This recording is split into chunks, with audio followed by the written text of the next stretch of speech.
안녕하세요. 먼 길 오시느라 고생 많으셨습니다. 아, 여기까지 오는 길이 좀 힘들긴 했네요. 이런 산골은 정말 처음이라. 여긴 공기도 맑고 조용해서 살기 좋은 곳이에요. 아, 그렇겠죠. 시골은 늘 그런 장점을 강조하더라고요. 하지만 저희는 워낙 도시에 익숙해서요. 여기선 오래 못 살 것 같아요. 저희는 서울 강남에 살고 있어요. 강남에서도 중심지에 있는 아파트라 환경이 워낙 좋아요. 뭐 이런 시골에서는 상상도 못 하시겠지만요.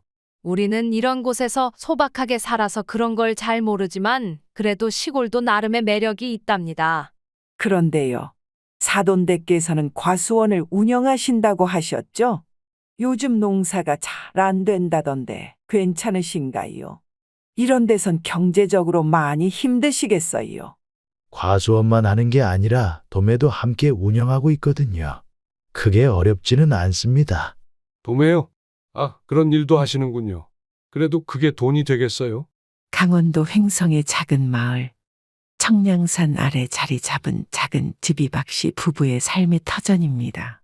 65세 남편 박정수 씨와 아내 윤정희 씨는 30년 넘게 이곳에서 과수원을 운영하며 살아왔습니다.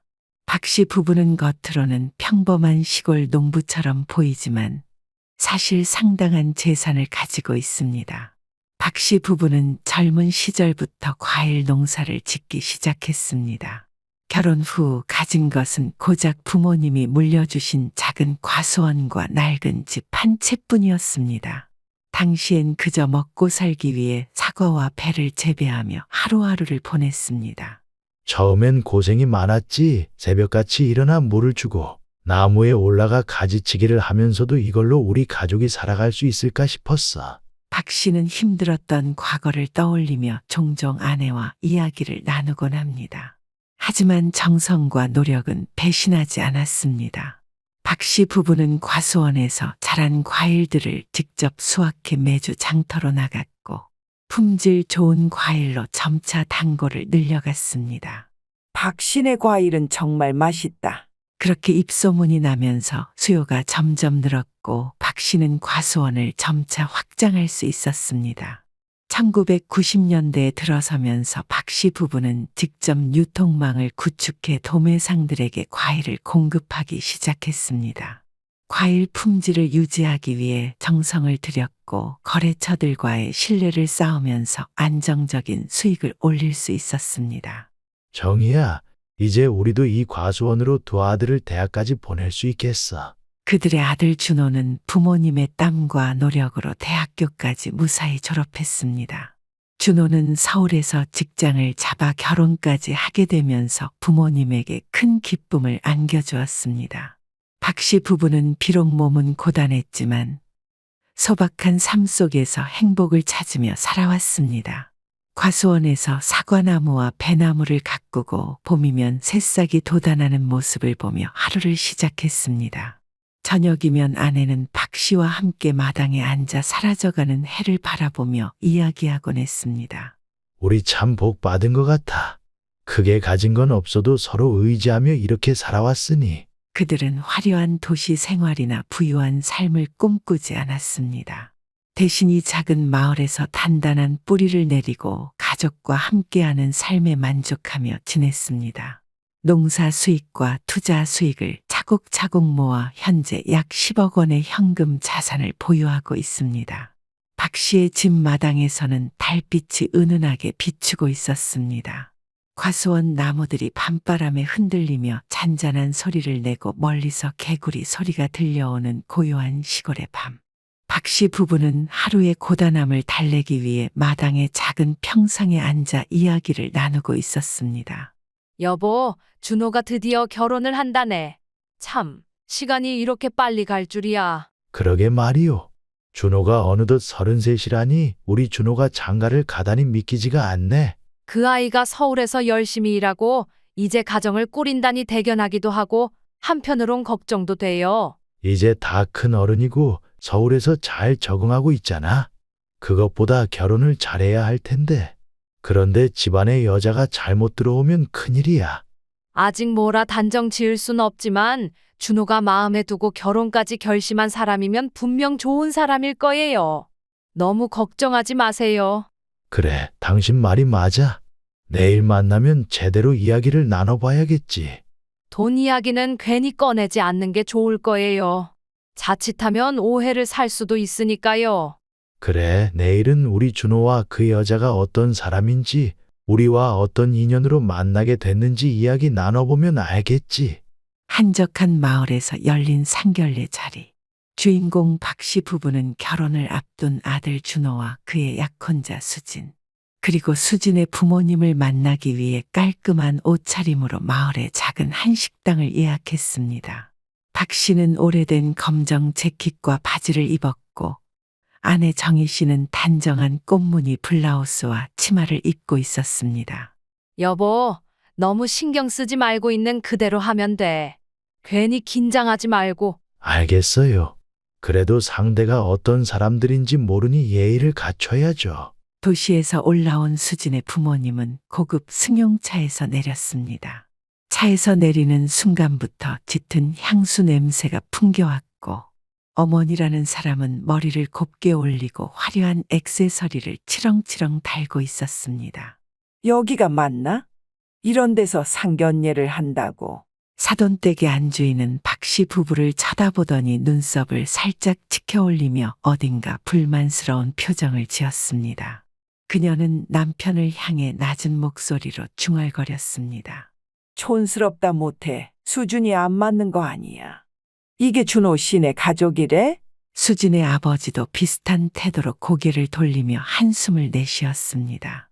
뭐 그래도 우리 딸이 결혼하겠다고 하니 한번 보자고. 박씨 부부는 환한 미소로 그들을 맞이하며 자리에 앉았지만 사돈댁 부부는 처음부터 어색한 분위기를 풍기며 불만스러운 태도를 숨기지 않았습니다.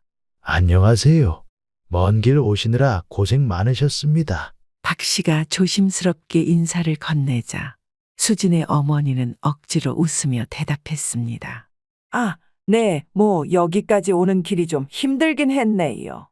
이런 산골은 정말 처음이라. 여긴 공기도 맑고 한적해서 도시에 비해 조용하고 살기 좋은 곳이에요. 그러자 수진의 어머니는 웃음을 지으며 비꼬는 듯한 어조로 대답했습니다. 아, 그렇겠죠. 시골은 늘 그런 장점을 강조하더라고요. 하지만 저희는 워낙 도시에 익숙해서요. 여기선 오래 못 살 것 같아요. 박씨 부부는 멋쩍은 웃음으로 분위기를 넘기려 했지만 대화가 이어질수록 사돈댁의 무시는 점점 노골적으로 드러났습니다. 저희는 서울 강남에 살고 있어요. 강남에서도 중심지에 있는 아파트라 환경이 워낙 좋아요. 뭐 이런 시골에서는 상상도 못 하시겠지만요. 강남이라니 대단하시네요. 우리는 이런 곳에서 소박하게 살아서 그런 걸 잘 모르지만 그래도 시골도 나름의 매력이 있답니다. 뭐 농사를 지으신다니. 그런 게 맞는 분들도 있으니까요. 저희는 그저 아파트에서 커피 마시고 백화점 다니는 게 더 익숙해서요. 준호는 시골에서 자랐지만 도시 생활에 잘 적응했어요. 저희는 그저 아이가 행복하기를 바랄 뿐이에요. 그런데요. 준호 씨네는 과수원을 운영하신다고 하셨죠? 요즘 농사가 잘 안 된다던데 괜찮으신가요? 이런 데선 경제적으로 힘들지 않으세요? 우리는 농사뿐 아니라 과일 유통도 하고 있어서 크게 어렵지는 않습니다. 단순히 과수원만 하는 게 아니라 도매도 함께 운영하고 있거든요. 그러나 사돈댁은 여전히 박씨 부부를 얕보는 태도를 바꾸지 않았습니다. 수진의 어머니는 마지막으로 한마디를 덧붙였습니다. 도매요? 아, 그런 일도 하시는군요. 뭐 그래도 도시 생활과는 많이 다르겠죠. 사실 저희 딸은 이런 환경에 익숙하지 않아서 걱정이 좀 되네요. 이런 촌스러운 곳에서는 아이가 적응하기 힘들지 않겠어요. 결혼 후에도 강남에서 계속 살아야 하지 않을까 싶네요. 사실 시골이건 도시건 뭐가 그렇게 중요할까요? 저는 솔직히 어디에 사느냐보다 우리가 어떻게 사느냐가 더 중요하다고 생각합니다. 수지는 옆에서 고개를 끄덕이며 말을 보탰습니다. 맞아요. 저희는 결혼하고 나서 서울에서 직장 가까운 곳에 자리 잡으려고 해요. 거기가 저희에게 가장 살기 좋은 환경일 것 같아서요. 아, 그렇구나.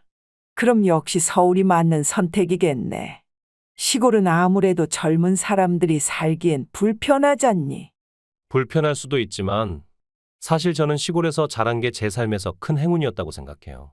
부모님 덕분에 자연과 함께하는 삶의 소중함을 알았고 그 덕에 지금의 제가 있는 거라고 믿습니다. 박 씨 부부는 아들의 말을 듣고 묵묵히 고개를 끄덕였습니다. 박 씨는 눈가가 촉촉해진 것을 들키지 않으려 고개를 숙인 채 찻잔을 들었습니다. 그야 뭐 도시가 좋으니까 사람들이 모이는 거겠지. 그래도 내가 준호랑 결혼하면 서울 생활에 잘 적응해야 할 거야. 그런 시골스러운 건 조금씩 고쳐야 하지 않겠니? 시골스러움이 고쳐야 할 부분이라고 생각하지는 않습니다. 서로의 환경을 존중하며 살아가는 게 더 중요하다고 생각해요. 사돈댁은 그들의 태도가 어딘가 마음에 들지 않는 듯 묵묵히 차를 마셨습니다. 사돈댁께서는 어떤 일을 하시는지 여쭤봐도 될까요? 그 말에 수진의 아버지가 천천히 젓가락을 내려놓더니 목소리를 가다듬고 자랑스럽게 말했습니다. 저는 금융 쪽에 종사하고 있습니다. 뭐 투자나 부동산 쪽을 주로 다루지요. 강남 쪽에 고객들이 많아서 일할 때도 바쁜 나날을 보내고 있습니다. 아, 그렇군요. 투자라니 멋지시네요. 저희는 그런 쪽은 잘 몰라서. 아, 그럴 수밖에 없죠. 농촌에 계시면 투자나 금융 같은 건 접할 일이 없으시잖아요. 저희 남편은 이쪽 분야에서 꽤 오랜 경력을 쌓았거든요. 수진의 어머니는 손목에 걸린 반짝이는 팔찌를 손가락으로 만지며 일부러 드러내듯 액세서리를 자랑했습니다. 저는 작은 사업을 하나 하고 있어요. 주로 명품 브랜드의 의류나 액세서리를 유통하는 쪽인데요. 고급 브랜드들 아시죠? 까르띠에, 샤넬, 에르메스 같은 거요. 그러자 안사돈은 억지로 웃음을 참는 듯한 표정을 지으며 말했습니다. 저희가 너무 저희만 아는 이야기를 했네요. 죄송해요. 괜히 불편하게 해드렸죠? 박 씨는 옆에서 그 말을 들으며 입술을 꽉 깨물었습니다. 그가 농사를 짓고 과일 유통으로 일구어낸 모든 것이 이들 앞에서는 아무런 의미도 없는 것처럼 여겨지는 태도가 그의 자존심을 상하게 했습니다. 우리는 우리가 가진 방식대로 열심히 살고 있습니다. 그렇죠. 각자 처한 환경에 맞게 살아야죠. 겉으로는 화려하고 자랑스럽게 보였지만 실상은 허세로 가득 찬 그들의 말이 박 씨 부부에게는 참을 수 없는 모멸감을 남겼습니다. 우리가 뭘 잘못했길래 이런 대접을 받아야 하나. 상견례가 끝난 후 박 씨 부부는 깊은 한숨을 내쉬며 마을로 돌아가는 차에 몸을 실었습니다. 차 안은 한동안 조용했습니다. 운전대를 잡은 박 씨는 묵묵히 앞만 바라보았고 옆자리의 아내는 손에 작은 손수건을 쥔 채 아무 말도 하지 못했습니다. 여보, 정희 씨가 겨우 입을 떼자 박 씨는 고개를 돌리지 않은 채 담담한 목소리로 대답했습니다. 말 안 해도 알아. 나도 속이 부글부글 끓고 있으니까. 촌스럽다. 수준이 안 맞는다. 그런 말을 대놓고 할 수 있는 사람들이라니. 그게 무슨 상견례 자리야? 아들을 결혼시키는 자리에서 우리를 이렇게 무시해? 우리 준호를 그렇게 대놓고 평가하다니 강남이 뭐가 그렇게 대단한 거야. 그 사람들이 고작 대출 끼고 사는 아파트가 뭐라고. 박 씨는 아내의 말을 들으며 고개를 끄덕였습니다. 사실 그는 이미 상견례 자리에서 느꼈습니다. 사돈댁의 화려함 뒤에 감춰진 허세와 빈약한 실체를. 그 사람들 강남이고 뭐고 간에 다 허세야. 명품 걸치고 비싼 차 몰아도 진짜 자산 있는 사람들은 그렇게 티를 안 내거든. 우리처럼 소박하게 살면서 안으로 단단히 쌓아두는 게 진짜야. 괜히 신경 쓰지 마. 내가 이 땅과 우리 가진 걸 어떻게 일군 건지 너도 알잖아. 중요한 건 우리 아들이야. 그 애가 그 사람들 때문에 고생만 안 하면 되지. 하지만 박 씨의 말에도 아내의 분노는 쉽게 사그라지지 않았습니다. 여보, 준호가 저런 사람들 사이에서 괜찮겠어요? 앞으로 결혼 생활이 문제예요. 그들이 준호를 사람 대접이나 제대로 해줄지 너무 걱정돼요. 수진의 부모는 강남의 고급 아파트에 살고 있다고 자랑했지만 실상은 전혀 달랐습니다. 아파트는 대출로 산 것이었고 매달 갚아야 할 이자가 눈덩이처럼 불어나고 있었습니다. 부동산 투자 실패로 손해를 입었지만 그들은 여전히 허세를 부리며 지인들에게 부유층인 척 행동했습니다. 카드빚도 만만치 않았습니다. 외제차 할부금, 명품 구매, 호텔 외식비로 인해 매달 카드 값에 허덕이고 있었습니다.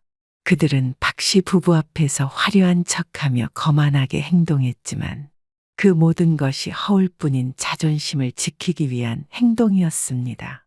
결혼한 지 몇 달이 지나고 며느리 수지는 남편 준호의 권유로 가끔씩 시댁을 방문하곤 했습니다. 하지만 서울에서 화려한 삶에 익숙한 수진에게 시골집은 그저 불편하고 어색한 공간이었습니다. 어느 날 수진은 남편 준호와 함께 시골집에 내려와 박씨 부부와 저녁 식사를 하고 있었습니다. 박씨 아내 정희 씨는 직접 재배한 채소와 과일, 텃밭에서 기른 닭으로 만든 음식들을 정성껏 준비했습니다. 상위에는 갓 지은 쌀밥과 신선한 나물들, 고소한 닭백숙이 가득 차 있었습니다. 수진아, 밥이랑 국 떠줄까? 이 닭은 아침에 잡은 거라 정말 신선해. 아니요, 괜찮아요. 근데 여긴 좀 불편하네요. 인터넷도 잘 안 되고 방도 너무 작고요. 요즘은 이런 집이 잘 없잖아요? 수진아, 그런 말 하지 마. 부모님이 신경 써서 준비해 주신 건데. 하지만 수지는 남편의 말을 듣지 않고 말을 이었습니다.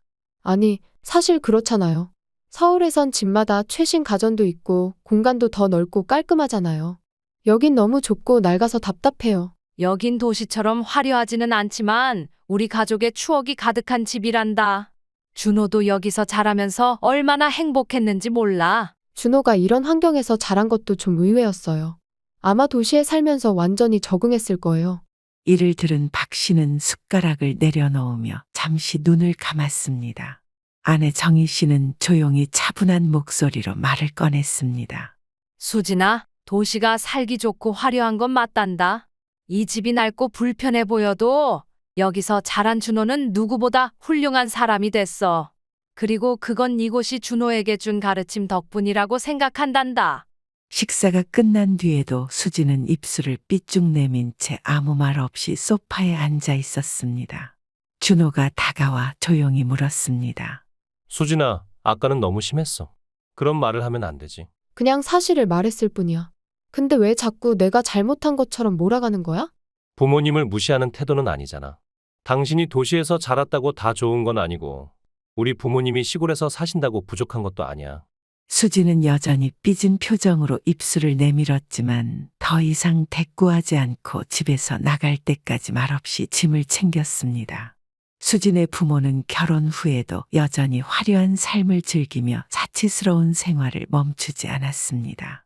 강남의 고급 아파트, 매주 다니던 백화점, 값비싼 외제차와 명품 액세서리는 그들의 삶의 전부였습니다. 하지만 그들의 재정 상황은 점점 더 나빠지고 있었습니다.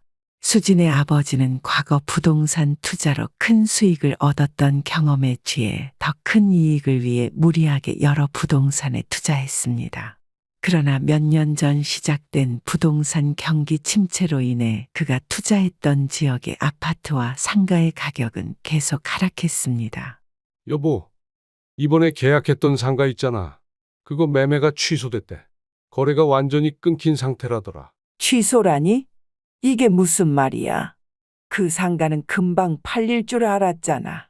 당신이 손해볼 일 없다고 했잖아. 그땐 상황이 이렇지 않았지. 매물이 넘쳐나는데 사겠다는 사람이 없어. 게다가 대출 이자가 점점 더 늘어나고 있어. 수진의 아버지는 머리를 감싸며 한숨을 쉬었습니다. 부동산에서의 손실은 그의 계획에 큰 타격을 입혔습니다. 문제는 부동산 투자 실패뿐만이 아니었습니다. 수진의 어머니는 여전히 자신의 생활 방식을 바꿀 생각이 없었습니다. 매주 백화점을 드나들며 명품 옷과 액세서리를 구입했고 비싼 레스토랑과 카페에서 친구들과 만나는 일이 그녀의 일상이었습니다. 여보, 이번 카드 청구서가 또 1천만 원이 넘었어. 이게 몇 달째야?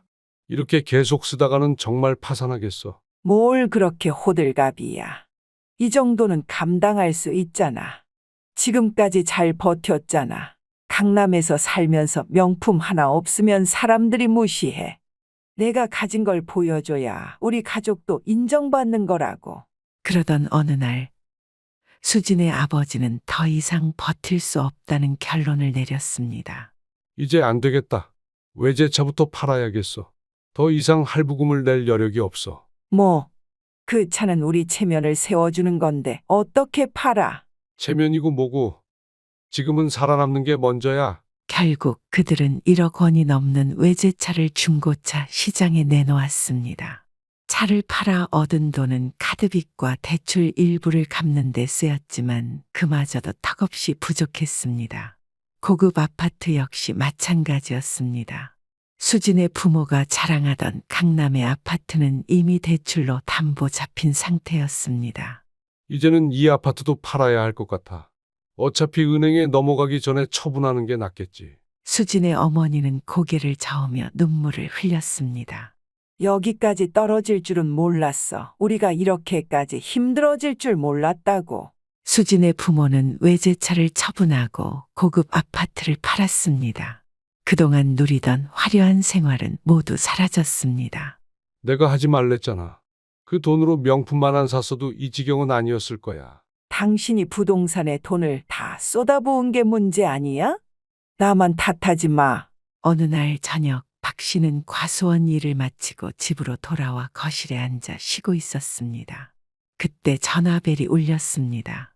박 씨는 잠시 고개를 돌려 전화기를 바라보았습니다. 화면에 뜬 이름은 아들 준호였습니다. 이 시간에 웬일이지? 박 씨는 전화를 들고 귀에 대며 대답했습니다. 여보게, 준호야. 무슨 일이냐? 전화기 너머로 들려오는 준호의 목소리는 어딘가 어색하고 조심스러웠습니다. 아버지, 잘 지내시죠? 그게 제가 오늘 전화드린 건. 그런데 준호는 한참 동안 말을 잇지 못하더니 깊은 한숨을 내쉬며 힘겹게 이야기를 꺼냈습니다. 사실 장인어른이랑 장모님이 사업이 망했어요. 그래, 그분들이 사업을 한다고 자랑하던 건 어디 가고 어떻게 그렇게 됐단 말이냐? 부동산 투자 실패랑 카드빚 때문이라고 하더라고요. 결국 집도 차도 다 팔게 됐어요. 지금은 정말 갈 곳이 없으신 상태예요. 저희가 도와드릴 여력도 안 되고 친척분들도 다 거절하셨대요. 그래서 염치 없는 부탁인 건 알지만 아버지 집에서 잠깐이라도 머물 수 있을까 해서요. 2층 주택이고 방도 많잖아요. 박 씨는 잠시 아무 말도 하지 않았습니다. 그의 머릿속에는 상견례 자리에서 사돈댁이 보여줬던 것만 하고 무리한 태도들이 스쳐 지나갔습니다. 촌스럽다던 말들, 명품과 부유함을 과시하며 자신들을 깎아내리던 모습들이 떠오르자 박 씨는 고개를 숙이며 깊은 한숨을 내쉬었습니다. 내 장인어른과 장모님이 우리를 어떻게 대했는지 너도 기억하지 않느냐? 박 씨는 말없이 한 손으로 이마를 짚으며 깊은 생각에 빠졌습니다.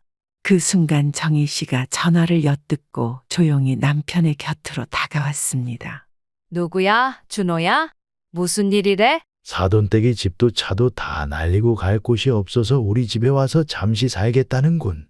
정희 씨의 눈이 놀람과 분노로 커졌습니다. 뭐라고? 그분들이 우리를 그렇게 무시하더니 이제 와서? 준호야, 아버지가 생각 좀 해보겠다. 그날 저녁 박 씨 부부는 전화를 끊고 한참 동안 고민에 빠져 있었습니다. 정희 씨는 여전히 분이 풀리지 않은 표정으로 말했습니다. 저 사람들 그때 그렇게 우리를 무시해놓고 이제 와서 도움을 청하다니 절대 받아들일 수 없어요. 박 씨는 한숨을 내쉬며 고개를 숙였습니다. 알아. 하지만 준호 녀석이 이렇게 부탁했으니 쉽게 거절하기도 어렵고 참 난감한 일이야. 그때 바깥에서 택시 소리가 들려왔습니다. 박 씨는 창문 밖을 내다보며 눈살을 찌푸렸습니다. 택시? 이런 시골까지 택시가 다 오다니? 정희 씨도 창문 너머를 바라보다가 깜짝 놀라 소리쳤습니다. 저 사람들 여기까지 온 거예요? 택시 기사와 요금을 정산하던 사돈댁 부부는 대문 너머로 보이는 박 씨의 집을 바라보며 눈이 휘둥그레졌습니다. 아니, 시골에서 과수원이나 한다길래 그냥 초라한 집인 줄 알았는데 이런 집에서 살고 있었단 말이야. 수진의 어머니는 대문 안으로 보이는 2층 주택과 잘 정돈된 정원을 보고 놀라움을 감추지 못했습니다. 이게 다 뭐야? 우리 집이랑 비교해도 전혀 부족함이 없네. 아니, 오히려 더 넓고 좋잖아. 이 정도면 시골이라고 무시할 게 아니었네. 괜히 우리가 큰 소리 쳤나 봐. 그들의 대화가 끝나기도 전에 박 씨가 대문을 열고 다가왔습니다. 그는 냉정한 표정으로 사돈댁을 바라보며 물었습니다. 여긴 어쩐 일로 오신 겁니까? 사돈, 저희가 정말 염치 없는 걸 압니다. 하지만 지금 정말 갈 곳이 없습니다. 집은 경매로 넘어가고 아는 사람들은 모두 등을 돌렸습니다. 친구들도 친척들도 다 돈부터 갚으라며 거절했어요. 저희는 이제 정말 기댈 데가 없어요. 도시 생활이 그렇게 좋다더니 왜 이제 와서 이 시골 촌놈한테 도움을 청하러 왔습니까? 촌스럽다, 수준이 안 맞는다 그런 말을 하실 땐 우리가 이렇게까지 만날 일이 있을 거라고는 생각하지 못하셨겠죠. 사돈, 그 말이 우리 입 밖으로 나왔던 걸 저희도 후회합니다. 정말 죄송합니다. 수진의 아버지는 박 씨의 손을 잡고 간절한 목소리로 말했다. 사돈, 제발 부탁드립니다. 이 집에서 잠시라도 지낼 수 있게 해주십시오. 저희가 급한 일만 해결되면 바로 떠나겠습니다. 잠깐만이라도 도와주시면 감사하겠습니다. 박 씨는 한숨을 내쉬며 대답했습니다. 일단 들어오시죠. 얘기는 안에서 하죠. 박 씨는 거실로 들어와 사돈댁을 앉히고 정희 씨와 함께 자리에 앉았습니다. 사돈, 저희를 받아주실 수 있겠습니까? 지금 당장은 받아들이겠다고 말할 순 없겠군요. 우리도 생각할 시간이 필요합니다. 사돈, 그동안 저희를 무시했던 건 잊으신 겁니까? 우리가 촌스럽다고 수준이 안 맞는다고 했던 건요? 정말 죄송합니다. 그땐 저희가 잘못했어요. 박 씨 부부는 한참 동안 침묵 속에서 고민했습니다. 결국 그날 밤 그들의 결정을 내리기로 하고 사돈댁을 별채에 머물게 했습니다. 다음 날 아침 박 씨 부부는 이른 새벽부터 일어나 아침 식사를 준비했습니다. 박 씨는 정희 씨와 함께 텃밭에서 뽑아온 신선한 채소를 다듬고 된장국을 끓였습니다. 식탁에는 맑은 된장국, 고소한 우장쌈밥, 신선한 나물무침과 김치가 올라갔습니다. 사돈댁 부부는 어색한 표정으로 식탁에 앉았지만 반찬을 보고 실망스러운 기색을 숨기지 못했습니다. 안사돈은 숟가락을 들며 살짝 미간을 찌푸리더니 말했습니다. 아, 여긴 원래 이렇게 드시는군요. 정말 소박하네요. 이게 다입니까? 다른 고기 반찬은 없고요. 박 씨 부부는 그런 반응에도 표정 하나 변하지 않고 묵묵히 밥을 먹었습니다. 박 씨는 천천히 밥 한 숟가락을 떠먹으며 그들을 잠시 바라보다가 말없이 고개를 숙였습니다. 우리 집은 늘 이렇게 먹습니다. 맑은 된장국에 쌈밥이면 하루를 시작하기에 딱이지요. 건강에도 참 좋습니다. 아, 그렇군요. 그러나 그들의 어색한 표정은 감춰지지 않았습니다. 마지못해 숟가락을 들어 밥을 먹기 시작했지만 대화는 이어지지 않고 식탁에는 무거운 침묵이 흘렀습니다. 우리 집에 계시려면 일손이라도 도와주셔야 합니다. 잠시 후에 옷을 갈아입으시고 과수원으로 나오세요. 수진의 어머니는 숟가락을 내려놓으며 깜짝 놀란 표정으로 되물었습니다. 제가요. 이 집에 머무르시는 동안에는 당연히 함께 일하셔야죠. 여긴 도시에 있는 아파트처럼 앉아서 쉬기만 하는 곳이 아니에요. 여보, 내가 어떻게 그런 일을 해? 당신이 가야지요. 뭐, 내가 왜 해? 내가 농사꾼도 아닌데 당신이 해. 그들의 투닥거리는 소리에 박 씨가 밥을 먹다 말고 낮은 목소리로 말했습니다. 두 분 다 나오세요. 수진의 아버지는 박 씨의 단호한 말에 기가 죽은 듯 고개를 숙였고 수진의 어머니는 입술을 삐쭉 내밀며 투덜거렸습니다. 알겠습니다. 옷을 갈아입으면 되죠. 아침 식사가 끝난 뒤 사돈댁 부부는 할 수 없이 옷을 갈아입고 과수원으로 나섰습니다. 그들의 어설프고 투덜거리는 모습은 박씨 부부에게는 우습기도 했습니다. 수진의 어머니는 햇볕에 얼굴을 찡그리며 불평했습니다. 아니, 이렇게 더운 날씨에 이걸 하라니요. 차라리 청소나 요리를 하는 게 낫겠어요. 너무 힘들잖아요. 농사일이 쉬운 줄 아셨나 봅니다. 여기서는 이런 일을 매일 해야 살 수 있습니다. 오늘부터 저 두 분도 같이 일할 겁니다. 처음 해보는 분들이니 잘 가르쳐 주세요. 직원들은 박 씨의 말을 듣고 약간 당황했지만 이내 고개를 끄덕이며 웃음을 참는 듯한 표정을 지었습니다. 박 씨가 사돈댁 부부를 직원들에게 소개하자 몇몇 직원들이 웃음을 참고 속삭였습니다. 아니, 저런 분들이 과수원에서 일하겠다고? 겉모습만 봐도 힘든 일은 처음 해보신 것 같은데. 아, 저는 이런 일은 처음이지만 뭐 해보면 다 되는 거 아니겠습니까? 하지만 직원들은 그들의 태도를 가볍게 보지 않았습니다. 한 직원이 작업을 시작하며 큰 소리로 말했습니다. 자, 그럼 오늘은 사과 따는 법부터 가르쳐 드릴게요. 덜 익은 건 따지 말고 꼭지 있는 부분을 살짝 비틀어서 떨어뜨리셔야 해요. 제대로 따지 않으면 나무가 다치거든요. 안사도는 어설프게 사과를 따려고 하다가 덜 익은 사과를 손에 쥔 채 직원에게 보여주었습니다. 이 정도면 괜찮은 거죠? 직원은 손을 허리에 올리며 짜증 섞인 목소리로 대답했습니다. 아줌마, 그거 덜 익은 거잖아요. 그런 걸 따면 어떡합니까? 다시 잘 보고 따세요. 수진의 어머니는 얼굴이 빨개지며 머뭇거렸습니다. 아, 미안합니다. 제가 잘 몰라서. 아저씨, 손이 그렇게 느려서야 일당이나 받겠어요? 빨리 좀 해보세요. 사돈은 는 당황하며 손에 들린 사과를 바삐 옮겼지만 실수로 바구니 밖으로 떨어뜨리고 말았습니다. 직원은 다시 한숨을 내쉬며 말을 이어갔습니다. 아이고, 아저씨. 그렇게 막 다루면 사과가 다 멍이 들잖아요. 수진의 아버지는 민망한 표정으로 작게 중얼거렸습니다. 아이고, 죄송합니다. 이게 보기보다 균형 잡기가 쉽지 않네. 수진의 어머니도 직원들의 잔소리를 피하지 못했습니다. 햇볕 아래에서 잠시 멈춰 땀을 닦고 있던 그녀에게 다른 직원이 한마디 했습니다. 아줌마, 여긴 쉬러 오는 데가 아니에요. 땀 닦는 것도 일 다 끝나고 하세요. 박 씨는 멀리서 이 광경을 바라보며 아내 정희 씨에게 조용히 말했습니다. 저 사람들 저렇게 일해본 적 없으니 이런 대접이 생소할 거예요. 그래도 그동안 우리가 겪었던 모멸감에 비하면 이 정도는 약과지요. 촌스럽다고 무시하던 그때를 생각하면 지금 이 정도는 스스로 겪어야 해요. 시골 일이 얼마나 힘든 일인지 매일 먹은 과일과 채소쌀이 절대 쉽게 얻은 게 아니란 걸 느껴야죠. 그래야 시골 산다고 절대 무시 안 하겠죠. 작업이 끝나갈 무렵 박 씨는 그들에게 다가가 조용히 말했습니다. 수고 많으셨습니다.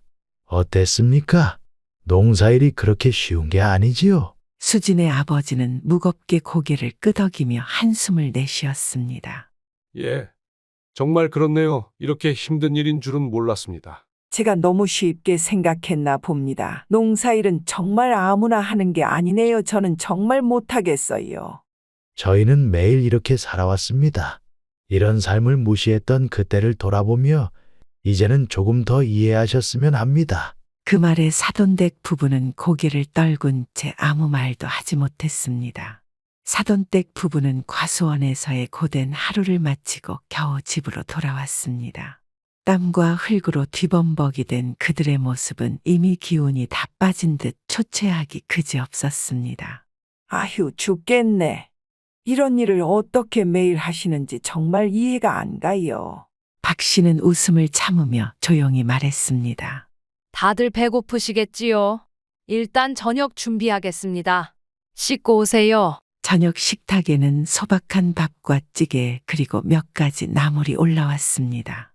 사돈댁 부부는 처음엔 조용히 밥을 뜨기 시작했지만 이내 숟가락질이 빨라지며 밥그릇이 순식간에 비워졌습니다. 아니, 이게 왜 이렇게 맛있지? 수진의 어머니는 밥 한 공기를 후다닥 비우고는 그릇을 내밀며 말했다. 저 밥 좀 더 주세요. 배가 너무 고파서. 저도 한 공기 더 부탁드립니다. 오늘 일을 너무 많이 했더니 배가 너무 고프네요. 박 씨 부부는 쓴웃음을 지으며 조용히 밥을 더 퍼주었습니다. 천천히 드세요. 배탈 나겠어요. 하지만 사돈댁 부부는 그런 말에 아랑곳하지 않고 밥을 계속 퍼먹기 시작했습니다. 수진의 어머니는 배를 두드리며 말했다. 아휴, 정말 배불러요. 이렇게 많이 먹은 게 얼마 만인지 모르겠네요. 수진의 아버지도 하품을 하며 졸린 눈으로 대답했습니다.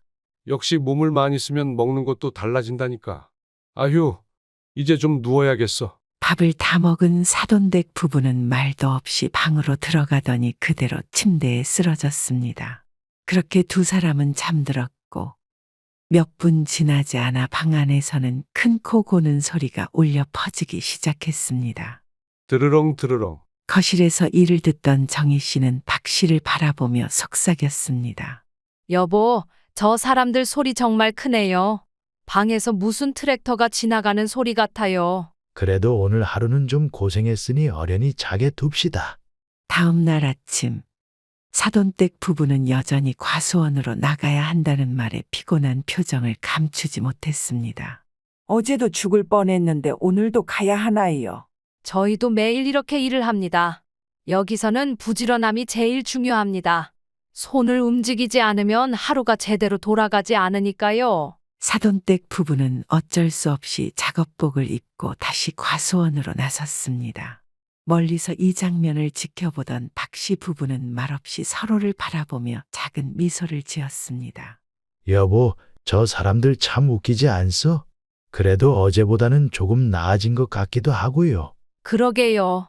어제처럼 대놓고 불평하진 않으니 다행이죠. 그래도 직원들한테 꾸중 듣는 건 아직 어쩔 수 없나 봐요. 해가 뉘엿뉘엿 지고 과수원의 붉은 노을빛이 비칠 무렵 박 씨의 집 앞으로 차 한 대가 멈췄습니다. 차에서 내린 사람은 다름 아닌 아들 준호와 며느리 수진이었습니다. 수진은 차에서 내리자마자 과수원에서 일하던 부모님을 보고 경악한 표정을 지었습니다. 흑투성이 작업복에 땀으로 얼룩진 얼굴 그리고 먼지 묻은 손과 팔을 본 순간 그녀는 소리쳤습니다. 엄마, 대체 그게 무슨 꼴이에요? 흙투성이에다 작업복이라니 땀 좀 봐. 어떻게 이런 걸 왜 하고 있어요? 더럽다니. 네가 무슨 말을 하고 있는 거야? 내 입으로 들어가는 음식들이 다 이 흙에서 나온다는 걸 몰라. 수지는 깜짝 놀라며 물러섰습니다. 평소 점잖기만 하던 어머니가 이렇게 화를 내는 모습은 처음이었기 때문입니다. 그렇다고 엄마가 직접 이걸 하실 필요는 없잖아요. 저런 건 일하시는 분들이 하시는 거지. 우리가 직접 이런 일을 하지 않으면 누가 이런 음식을 너희 식탁에 올려놓겠니? 네가 먹는 모든 거, 편하게 누리는 모든 것들이 다 이런 분들 덕분이야. 수진아, 우리도 여기까지 오면서 실수를 많이 했지만 지금 이걸 배우고 있다. 그런데 내가 이렇게 무시하는 태도로 말하면 너도 부모로서 자식에게 부끄럽지 않겠니? 한쪽에서 이 모습을 지켜보던 아들 준호는 어머니와 아버지가 수진에게 호되게 혼내는 모습을 보고 깜짝 놀랐습니다. 장모님, 괜찮으세요? 너무 흥분하지 마세요. 네 아내가 알아야 할 게 너무 많다. 수진은 작게 고개를 끄덕이며 힘없는 목소리로 말했다. 알겠어요. 제가 너무 경솔했어요. 죄송합니다. 며칠 후 도시로 돌아간 사돈댁 부부는 이전의 화려한 생활을 청산하기 시작했습니다. 불필요한 명품 소비와 사치를 멈추고 단출한 생활을 이어갔습니다. 그들은 박 씨 부부에게 배운 겸손과 정직함을 생활 속에서 실천하며 새롭게 살아가기로 결심했습니다. 우리가 박 사돈 댁에서 있었던 며칠 동안 얼마나 잘못 살고 있었는지 깨달은 것 같아요. 나도 많이 느꼈소. 솔직히 처음엔 그분들이 어떻게 그 시골에서 그렇게 만족하며 사는지 이해할 수 없었는데 지금 생각해보니 우리가 가진 게 너무 많으면서도 늘 부족하다고 느꼈던 게 문제였던 것 같소. 맞아요. 우리는 늘 더 좋은 집, 더 비싼 옷, 더 고급스러운 음식만 생각했어요. 그런데 그분들은 그 소박한 집과 밥상에서도 얼마나 만족스러워 하시는지 그 모습을 보고 정말 부끄러웠어요. 우리가 가진 것들을 자랑하려고만 했지 감사할 줄은 몰랐으니까. 성실하게 사는 사람들이 얼마나 귀한지, 그 삶이 얼마나 가치 있는지 이제야 알았어요.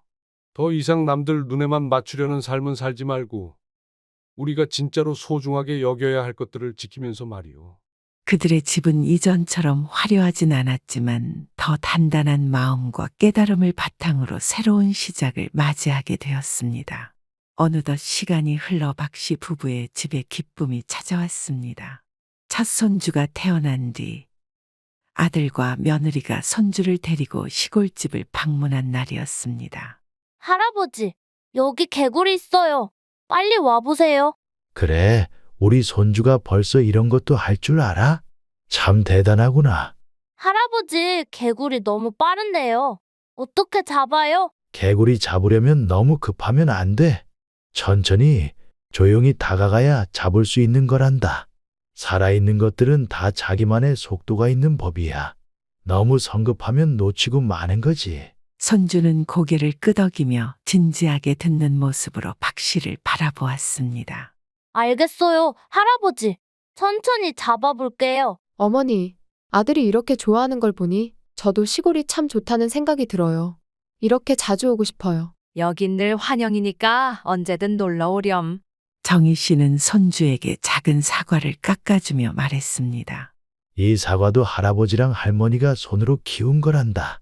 앞으로도 이런 자연을 사랑하며 자라야 해. 네, 할머니, 저도 커서 과수원 도와줄게요. 우리 손주가 제일 기특하다. 그날 밤, 온 가족은 마당에서 별을 바라보며 이야기를 나눴습니다. 시골집에 가득 찬 웃음소리와 손주의 환한 얼굴은 박씨 부부의 마음을 따뜻하게 채워주었습니다. 진정한 행복은 소유에 많고 적음이 아니라 함께하는 사람들과의 온기와 감사의 마음에서 시작된다는 것입니다. 삶은 화려하지 않아도 충분히 아름답습니다. 오늘의 감사가 내일의 행복을 만듭니다. 구독 버튼을 눌러주시고 다음 이야기를 기다려주세요. 여러분과 함께 더 많은 감동을 나누고 싶습니다. 감사합니다.